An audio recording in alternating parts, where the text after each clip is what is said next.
Maplewood was the kind of neighborhood where nothing ever really happened.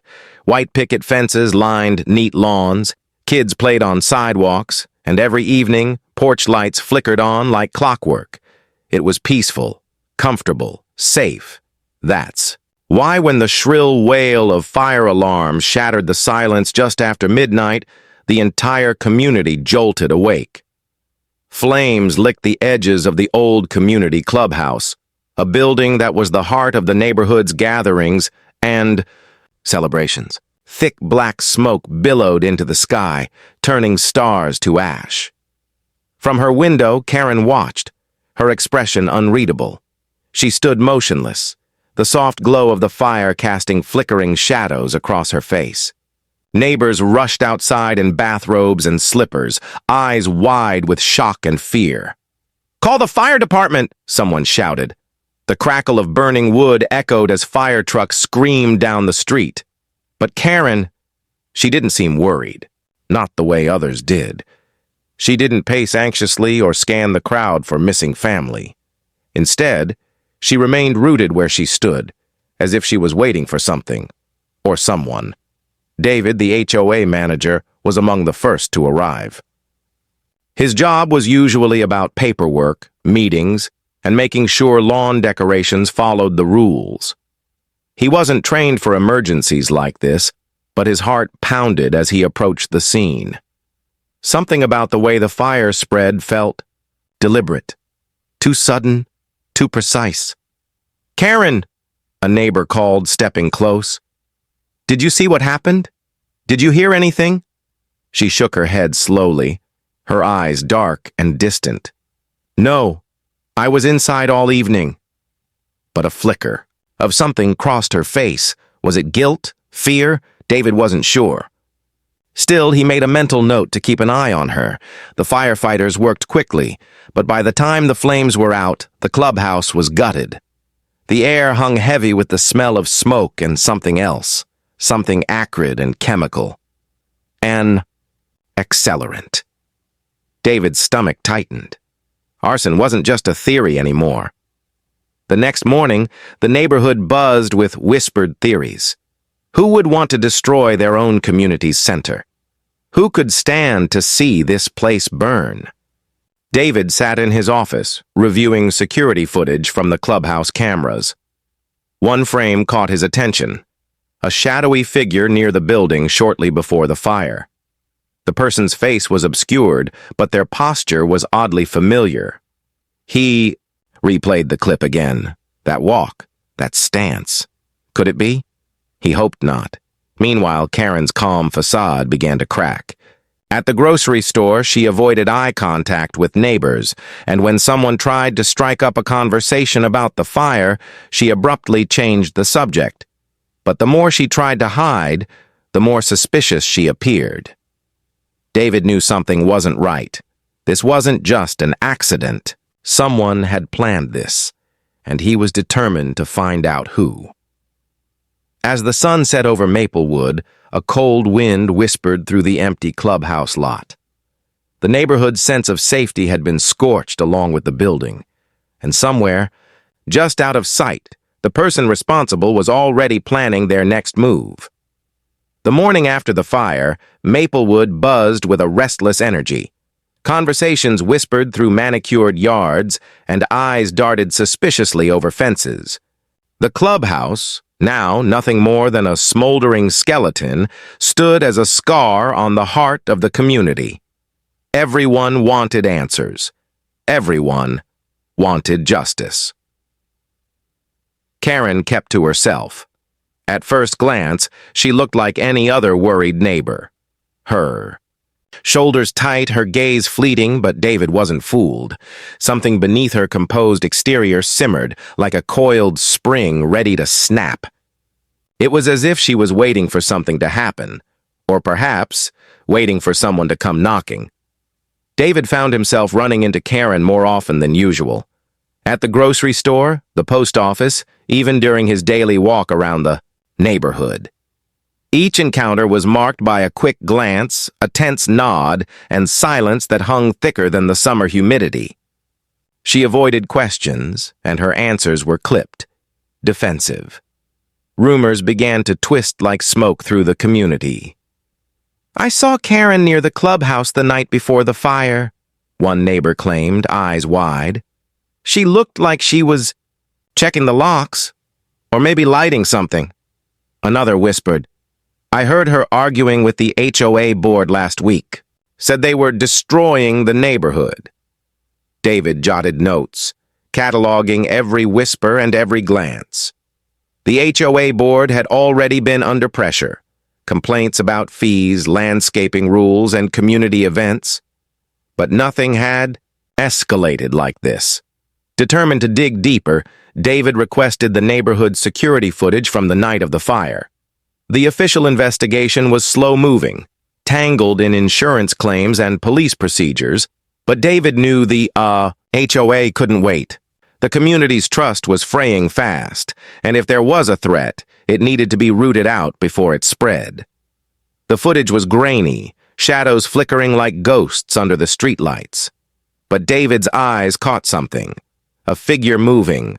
Near the clubhouse at 11:45 p.m., barely 15 minutes before the fire alarm blared.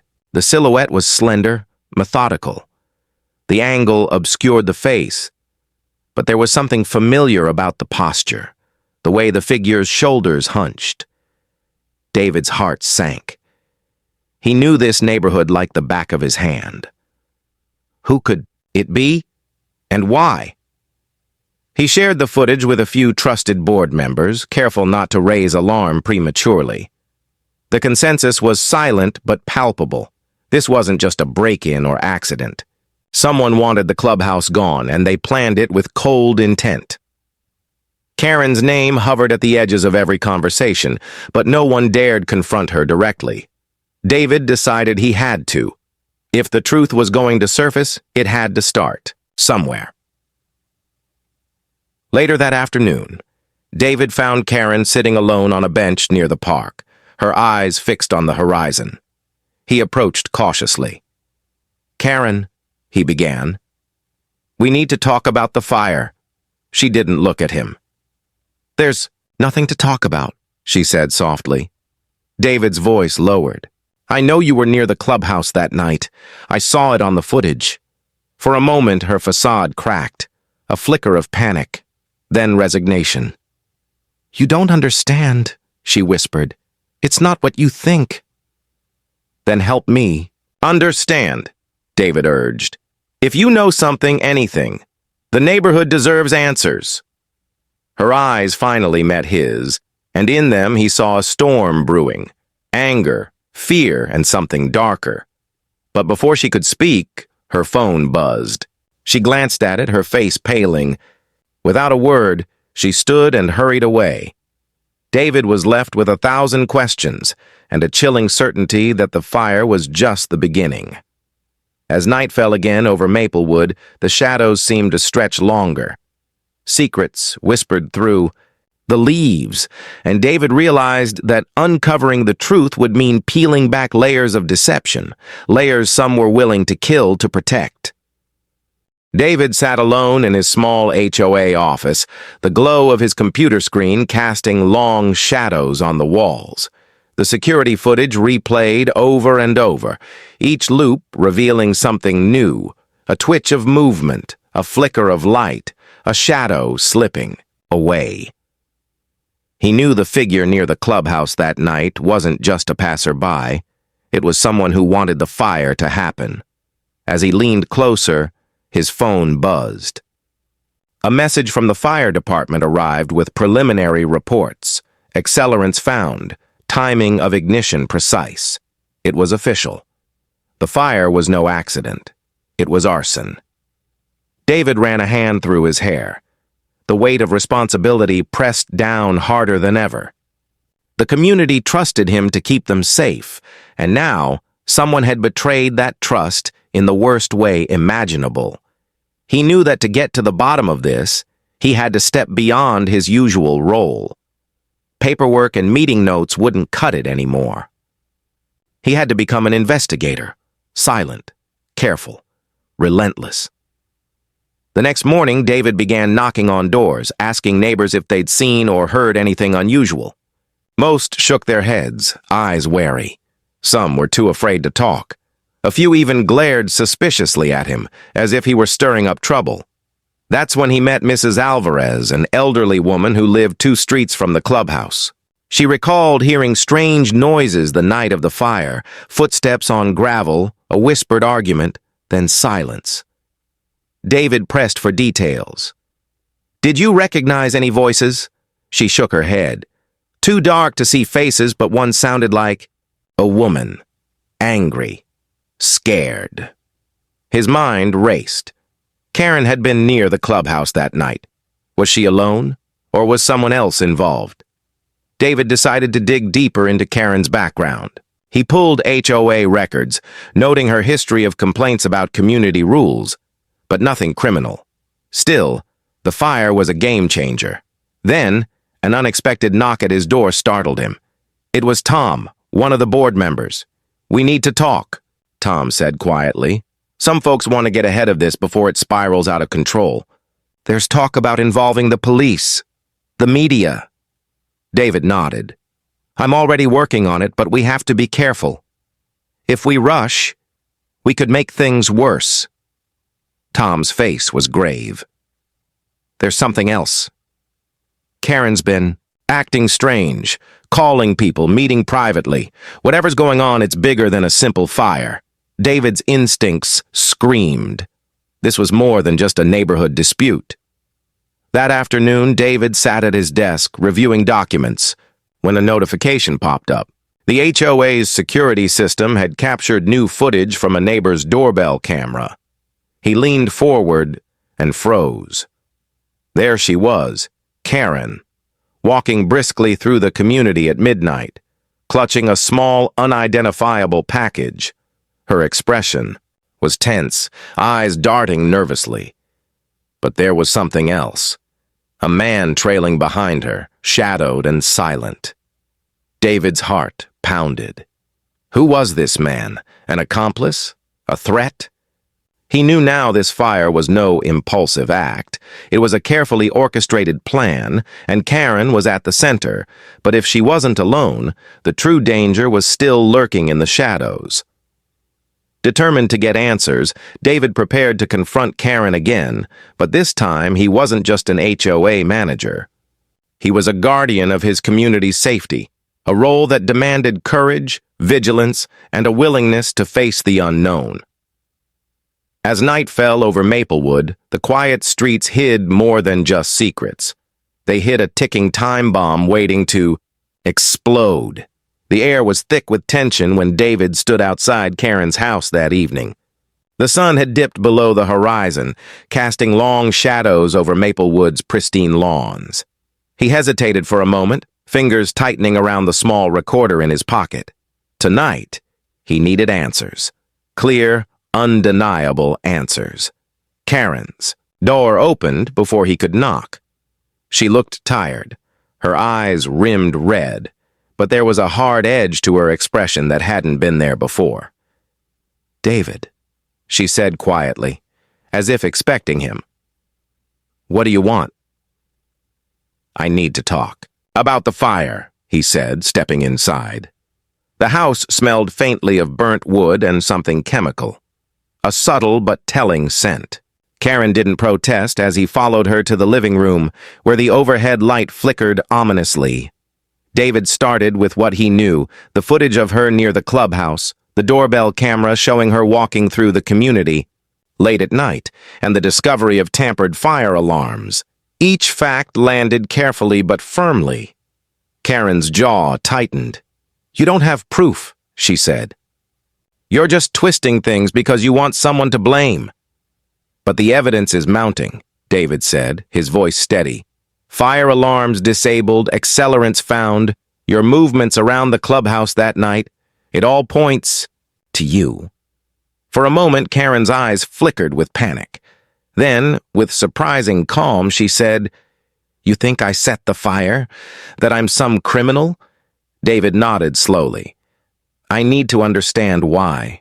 If you're innocent, help me clear. Your name. If not—" She cut him off, her voice low. "You don't know the whole story." That line shifted everything. Karen's gaze dropped, then she looked back up, haunted. The fire. It was meant to send a message. The HOA's been pushing policies that hurt families. I tried to warn them, but no one listened. David leaned in. You didn't have to resort to this. There are other ways. She shook her head bitterly. They left me no choice, but I didn't plan for it to get so out of control. Just then, the doorbell rang sharply, jolting them both. Karen's face drained of color.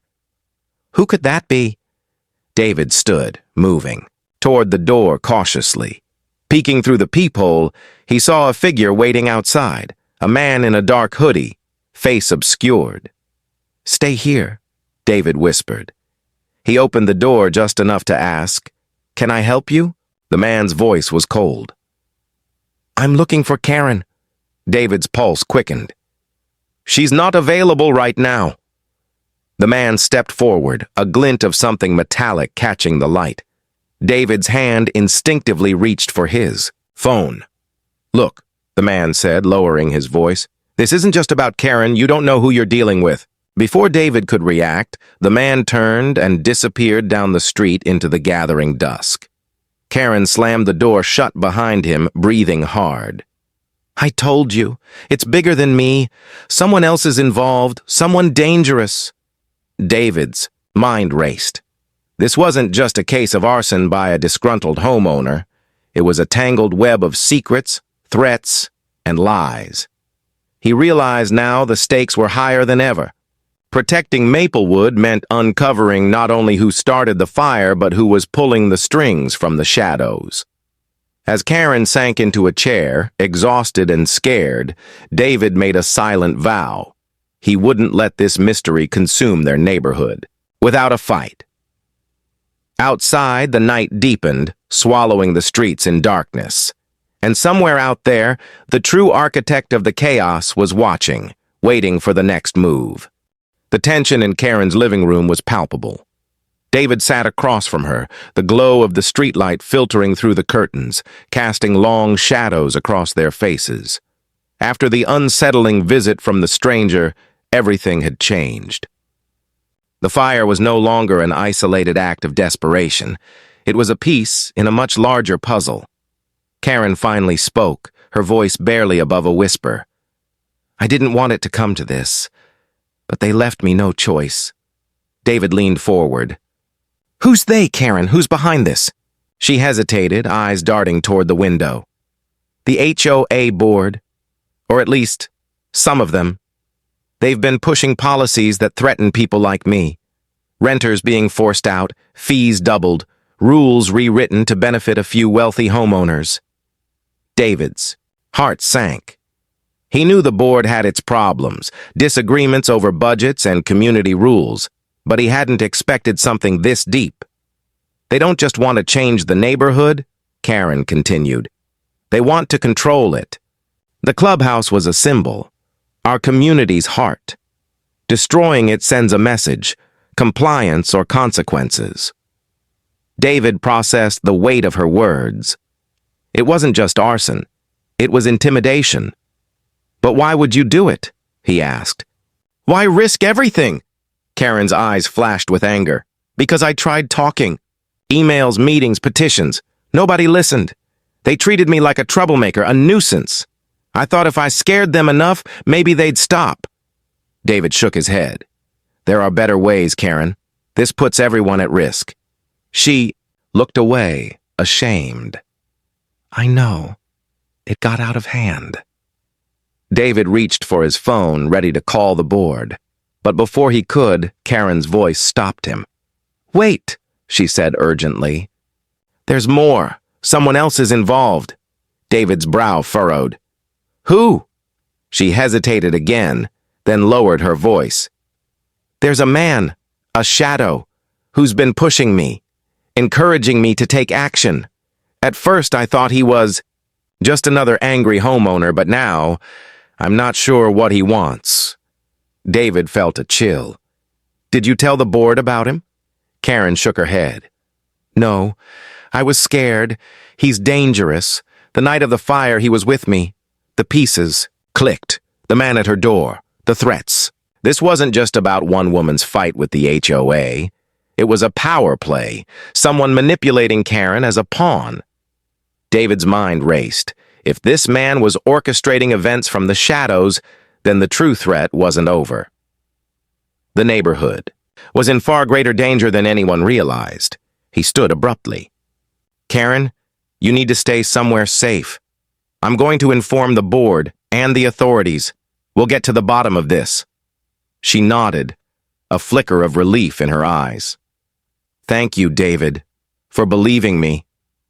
As he stepped out into the night, the cool air hit him like a wave. The streets were quiet, but David knew it was the calm before the storm. Back at his office, David pulled up old emails, financial records, anything that might reveal the man's identity. He found subtle clues, unusual transactions, secret meetings, suggesting the presence of a hidden player in the HOA's power structure. His phone buzzed again. A text from an unknown number appeared. "Stop digging or you'll regret it." David's jaw clenched. The game had changed. The arson was just the opening move in a much larger, darker plan.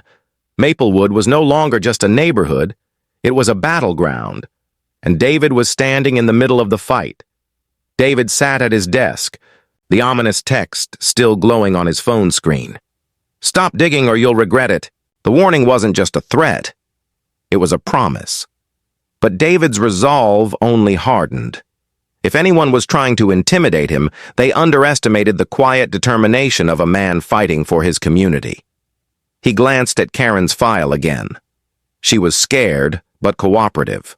The pieces of her story had started to form a chilling picture, a conspiracy woven through Maplewood's boardroom and its darkest corners. Suddenly, his phone rang. The caller ID was blocked. He answered cautiously. "David," a voice hissed. "You're closer than you think. Stop, or the next fire won't be just a building." The line went dead. David sat back, the weight of the threat sinking in. But it only confirmed one thing. He was on the right track. The next morning, David met with the HOA board. He laid out everything: Karen's story, the shadowy man, the threats. Some members looked shocked, others uncomfortable. One board member, Mark, avoided David's gaze entirely. After the meeting, David requested to speak with Mark privately. In the quiet hallway, he pressed, "Mark, is there something you're not telling us?" Mark hesitated, then finally whispered, "I don't want to get involved. This is bigger than all of us." David's instincts screamed. Mark was hiding something. Determined, David dug deeper into Mark's background. He discovered secret meetings with a local developer, a man known for buying out neighborhoods and pushing residents out to build luxury condos. It was a motive more sinister than any petty neighborhood feud. Meanwhile, Karen's behavior grew, increasingly erratic. She avoided David's calls and disappeared for hours without explanation. Then, late one night, David received an anonymous tip. Karen had been seen meeting with the man from the dark hoodie, her supposed accomplice. David's heart sank. Had Karen been lying? Was she playing both sides? He decided to confront her one last time. He found Karen at the edge of the community park, under the harsh glare of a street lamp. Her face was pale, her eyes darting nervously.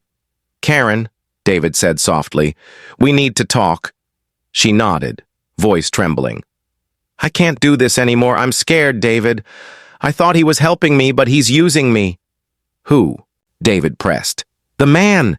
The one who's been pulling strings. He's not just a neighbor, he's a developer's pawn. He's trying to destroy Maplewood to make way for luxury apartments." David's blood ran cold. The fire, the threats, Karen's involvement, it was all part of a cruel plan to break the community. Suddenly, Karen's phone buzzed. She glanced at the screen, eyes widening in terror. "It's him," she whispered.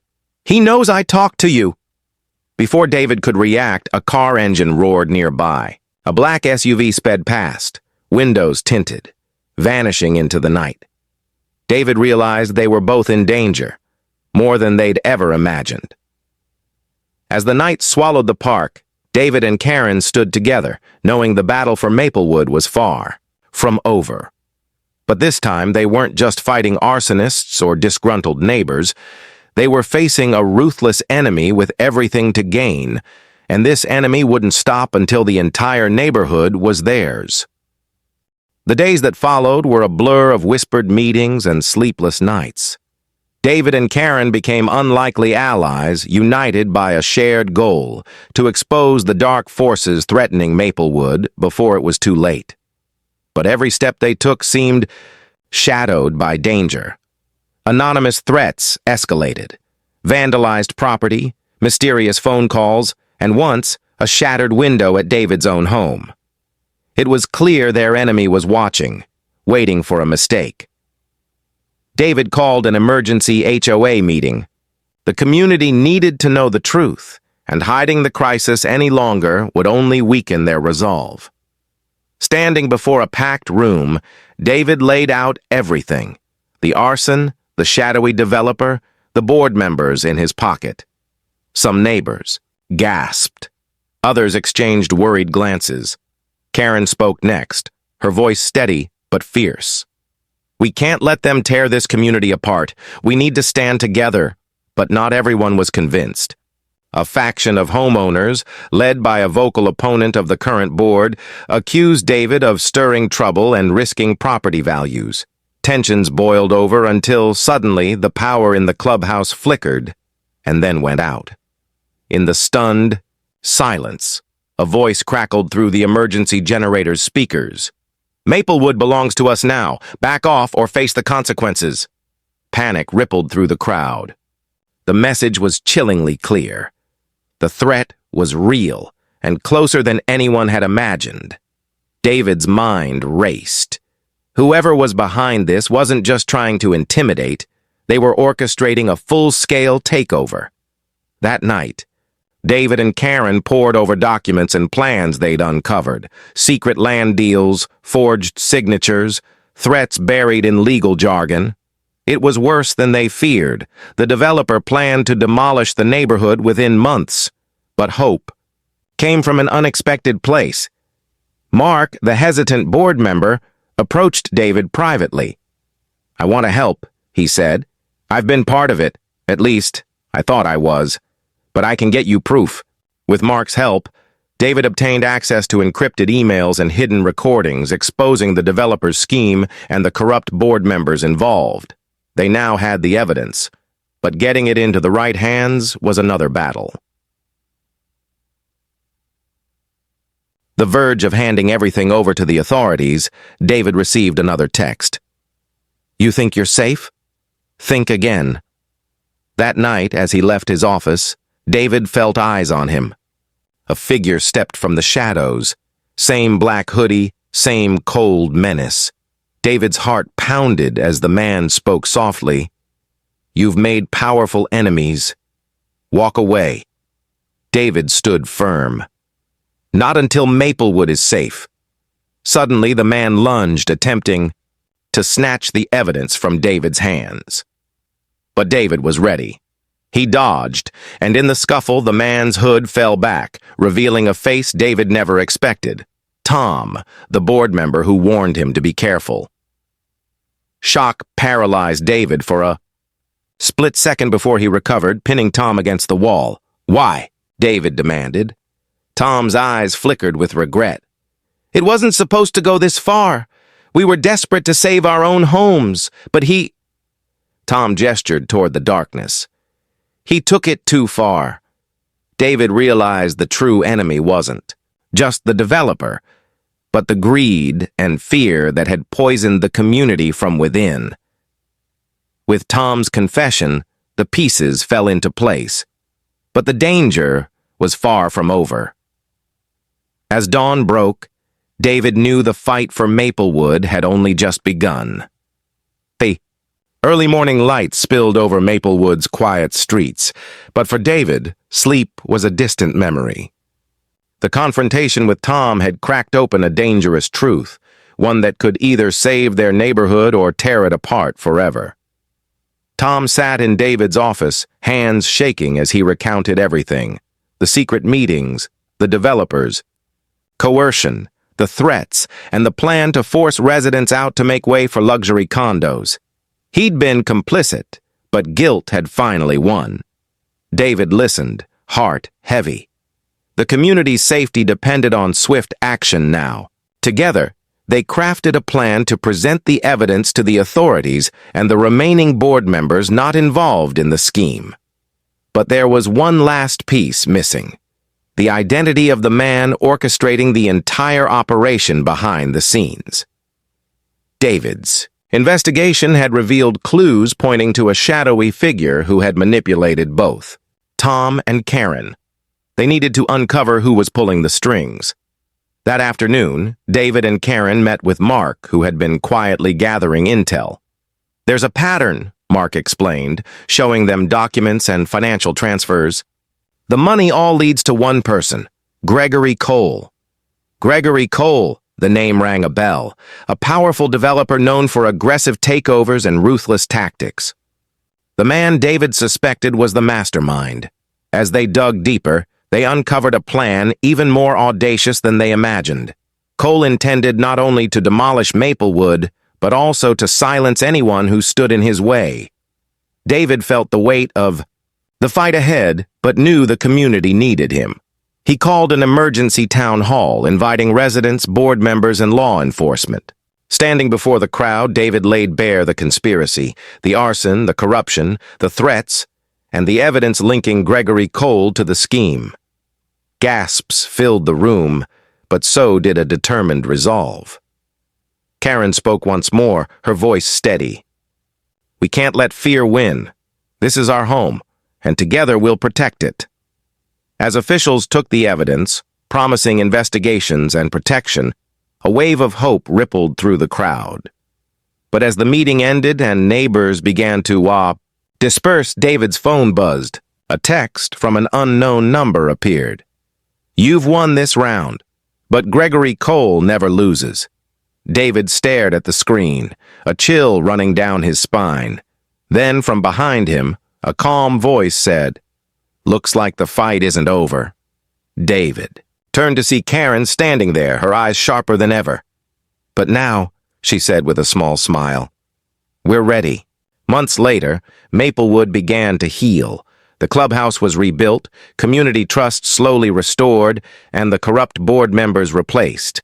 David's role had changed too, from an HOA manager to a guardian of the neighborhood's spirit. But late. One evening, as David locked up his office, a familiar shadow moved in the distance. Gregory Cole had vanished from the headlines, but David knew better. The war for Maplewood was far from over, and this time, David would be ready. The end.